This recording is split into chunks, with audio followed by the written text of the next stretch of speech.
Hi, welcome to Co-Creating Your Reality, where we go exploring. So this is adventure number one. I went to explore a beach that I thought was close to where I was staying, so I decided to take a walk, right? I decided to take a walk against my aunt's suggestion, who was like, no, we don't have any beaches in close proximity, walking distance, but you know me, I'm hardened. Hardened is the Trinidadian word for a little stubborn and they don't like to listen, right? I a little hardened, right? So I decided, well, I love beaches and it can have like beaches and lakes and stuff and nature all around, and I just like not go, right? Because I really haven't come out the house much for the past couple of weeks I've been here. So I, Vijay Rankizun, decided to pick up myself and walk to the damn beach, right? I'm walking. And I can reach to the beach, right? But I had my Google Maps set, but I don't have any data here, right? And I didn't put a data plan. I also don't have much money on me, so I have a 20 pounds in my pocket.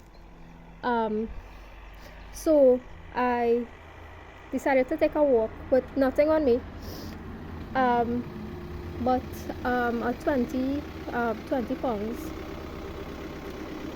And I, without a data plan, and I decided to, I don't have a data plan. I don't have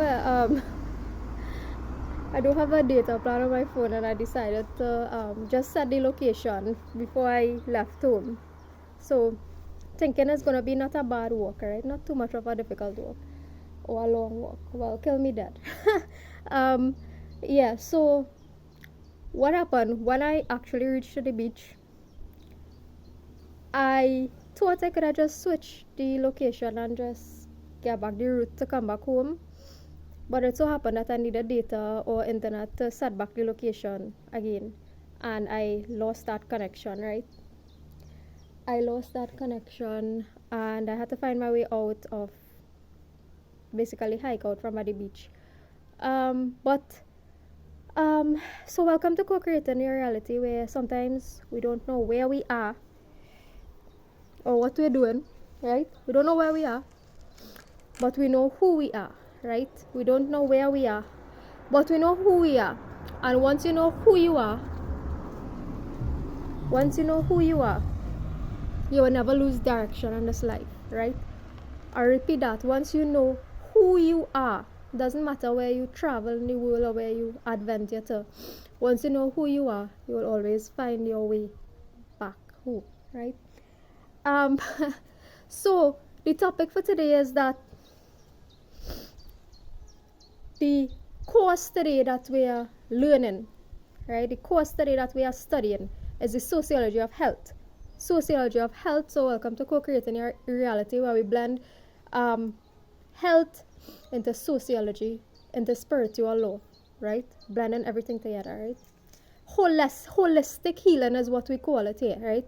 Co-creating your reality, or welcome to holistic healing, your class of holistic healing, where we take into consideration your mental, physical, spiritual, emotional health and help you to regulate all these things so that you become a healthy human being, not just a healthy physical human being, not just a healthy mentally healthy human being, not just a emotionally healthy being, not just a spiritually healthy. We're trying to make one an all-around human being, all-around healthy human being. We're trying to create all-around healthy human beings, right?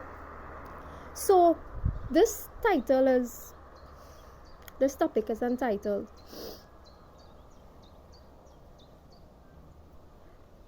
I am not privileged, I am just not lazy, right? I am not privileged, I am just not lazy, right?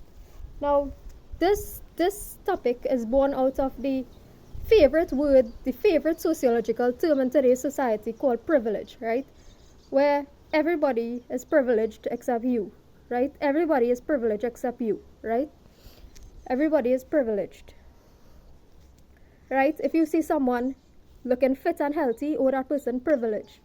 If you see someone looking have someone of a smaller size than you, oh, they're privileged. If you see somebody with a lighter skin color than you, oh, they're privileged, right? Now, I would like to, now I recognize the use and the utility of this word in dismantling particular ideologies that has dominated society, but the use of this word has grown to the abuse of this word. The use of the word privilege has become an abuse of the word privilege, and that's what I am trying to dismantle now. The abuse of the word privilege, where it's not necessary, right? And again, I'm using my life as an example, and I want to draw some references. Like, there are a couple times in the past. Now, everybody know that I've, like, throughout my life, I've strived towards a healthy living, right? There were little bouts, there were little and huge bouts, probably months, years, so on, that I would have not done anything, withdrawn myself from physical activity. I would have gone down eating horribly, and so on, right? Bouts of depression I had, and so on, but I always managed to pull myself out of that and to, get back on track. Now, when I get back on track, I really do get back on track, right? I for the period I'm on track, I'm really on track, I'm consistent, I'm everything, right? So I had a couple instances where there were people, now on both sides of, before I go into that, on both sides of my family, I am predisposed to diabetes, to hypertension, to cancers also in the family, all conceivable diseases, mental illness, all conceivable diseases are present. I am predisposed to in my family, right?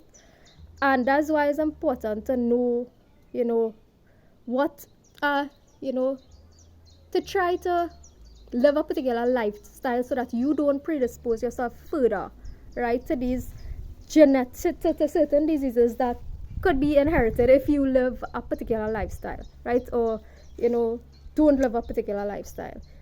Right, so now that I've said that, I'll say this. There were a couple instances in my life where there were people, whether in the work environment or around me and so on, and like, who were, now, I don't know if you all know my size, but I'm relatively average size. I'm not slim. I have a little size on me, right? But I'm not what we would call very thick or very fat either, right? I just have some size on me, but I'm not slim and I'm short, right? So I would say average weight, average size. And right now I am actually overweight by the standard of the BMI. So I am trying to get my body weight in line with my height right now, right? Yeah, I'm trying to get my body weight in line with my height right now, right? So I told myself that I'll use this time in England to really regulate my healthy living and get back on track for these couple months that I'm here, and start back eating healthy and all these things, right? So what I was about to say is that there have been a couple people in my life who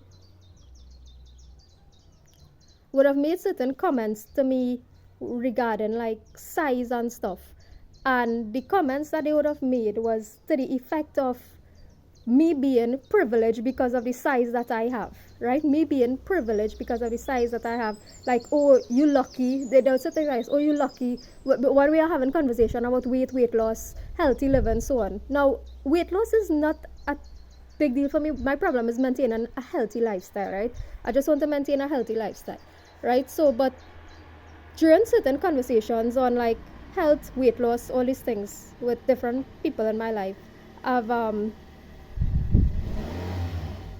come across this. They would have been like, yeah, so people would have made comments like, I'm lucky to be of a particular size, or oh, you're lucky, you have nothing to worry about, and I've actually been told that I was privileged at the time from someone, and I was so mad about it, right? I was actually, the term privilege was used regarding my size, right? And as you know, I'm not even like very slim. I don't have a figure, right? Or perfect figure or shape or whatever. I am very much out of shape, right? If you want of a better word, right? But anyhow, I was told by a couple people who are a little bit more not a little bit, quite a bit more sizey than I am, right? That I am privileged because of my size, right? And nothing had pissed me off more at the time. You know why? Because none of those people who told me that, at that time, I was literally, okay, eating oats every morning, waking up, going biking for an hour and a half on mornings, right? Jumping jacks, squats, skipping. At that time, I was going hardcore with my exercises, right? I was going hardcore with my exercises. And I'm not doing those things anymore, by the way, right? I'm just walking to maintain my health. But I'm just drawing a reference to that time period when I was being told, and this was before I went into Port of Spain for my government job. This was, I used to do all these exercises prior and then go to work, then come back home, right? And I was living quite a distance from work. Meanwhile, people who have been telling me these things, living at a closer distance. And I eating oats every morning, people walking in, people every morning eating the crap that these coffee houses selling to us, right? Eating crap that these coffee houses selling to us and calling it breakfast, right? And calling it breakfast, right? So, and meanwhile, I'm sacrificing, I'm making the effort, I'm sacrificing, just like how I would have made the effort, sacrifice to leave an immoral job, which is government jobs, right? I would have made the extra sacrifice to do these things. Yeah, through spiritual or manifestation, I've been working on myself and doing the right thing to create the reality in which I want. And therefore, it really pisses me off when people come and use this term privilege, right? When you know you started from scratch. You started from scratch and built your way all up to the top, right? Or to the top, as in, when I say to the top, what I meant as in a top version of yourself. Knowing that there's always room for improvement, though, right? But the top current present version of yourself that you have worked wherever you are at the time, the top of where you are at the time, right? So knowing that you have built your way up from scratch, and then having people who have done nothing to the effect of what you have done, coming and saying that, oh, you are privileged, use it, and that's why I have a strong dislike for that word, because people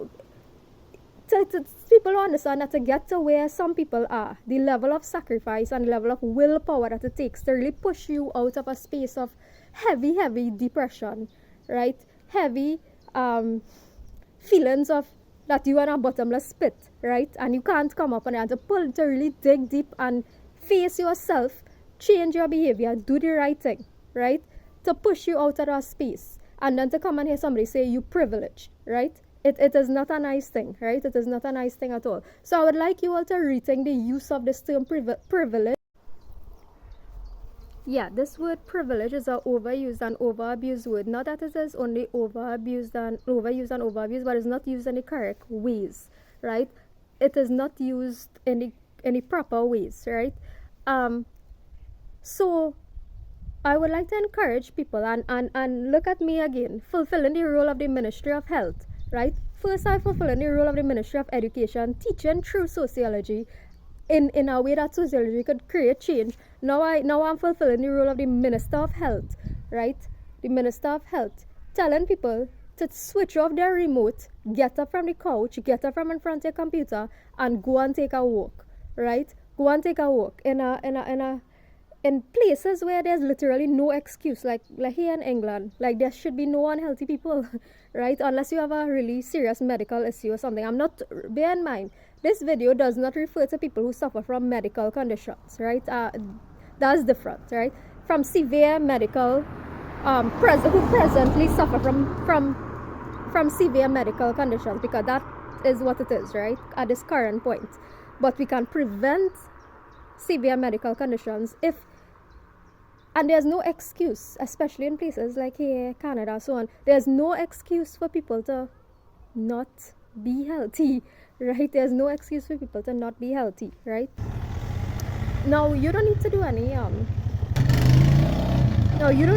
big hardcore set of strenuous exercises, right? You don't need to do any big set of hardcore strenuous exercises. Do half-hour walking every day and see the difference in your life. Be consistent exercise consistency, do half hour walking every day, and you will feel the difference in your life and your well-being and your holistic well-being, right? Nobody do a little stretching, do a little half hour walking every day, and you will experience the impact or the difference in your entire being, right?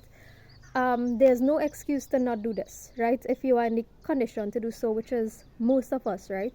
We are in the condition to just do half hour walking every day, right?